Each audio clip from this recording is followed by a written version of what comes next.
response, you did not mention the word apology. So you're not apologizing to the teachers. Regardless if these are members of Alliance of Concerned Teachers or baka meron lang po mga ordinaryong mga guro na nasaktan doon sa sinabi ninyo. Kaya nga po, sabi po natin, kinikilala po natin yung nasaktan nilang damdamin. At gusto kong ipaliwanag kung saan maaaring nanggaling yung sama ng loob nila. Dahil never po ako nanisi ng guro. Maliwanag po yung sinabi natin kahapon. So sa mga nagdaramdam, ito po ang maliwanag na, ito po ang aking ipinaliwanag sa inyo para po maibsan yung inyong sama ng loob kung meron man po. Kasi dapat ilagay lang po natin sa tamang konteksto yung nangyari. So no apologies, Yusek. Ivan, hindi tayo pwede rito magkaroon ng, sorry for the word. Ayoko magkaroon ng additional na pang-iintriga dito. Dahil, muli, gusto kong linawin, naiintindihan ko po kung saan nanggagaling yung mga guro, at wala po tayong sinabi na sila ang dapat sisihin. Ipinapakita lamang po natin kung gaano kalaki yung kanilang role bilang pangalawang magulang sa ating mga kabataan.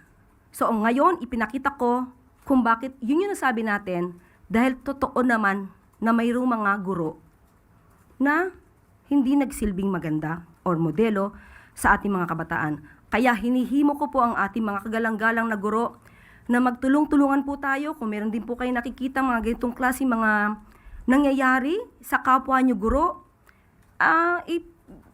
Paalalahanan po natin na kayo po ay tinitingala bilang tagapagturo na magandang kaugalian sa ating mga kabataan. Sorry, Yusek, I did not mean to create intrigue, yung pang-iintriga as you might be implying. Ang sa isip ko lang ho kasi ngayon, what if after listening to your explanation, yung mga guro na nasaktan, ganun pa rin po ang kanilang pakiramdam?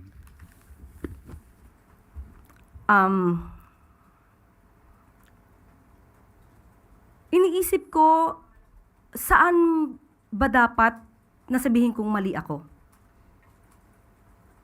Sa ngayon po, saan iniisip ko dahil maliwanag yung aking pagkakasabi, nagkaroon lang na maling konteksto nung sinabi ng ACT Party List or ACT Teachers na sinisisi ko ang mga guro. Wala po akong sinabi na sila ang may kasalanan. Kahit ulit-ulitin po nila yung ating sinabi, yan po ay pagpapaalala lamang na sila po ay mga iginagalang na guro na maghuhubog ng tamang kaugalian sa ating mga kabataan. So, siguro po ang dapat na magbigay ng paumanhin ay yung bigay ng maling konteksto sa ating sinabi. Dahil maraming nagsasabi na walang guro na nagturo ng mali. Ipinakita ko po sa inyo ngayon ang mga guro na nagkaroon ng pagkakamali at yan din ang ayaw natin pamarisan pa ng iba pa nating mga kababayan.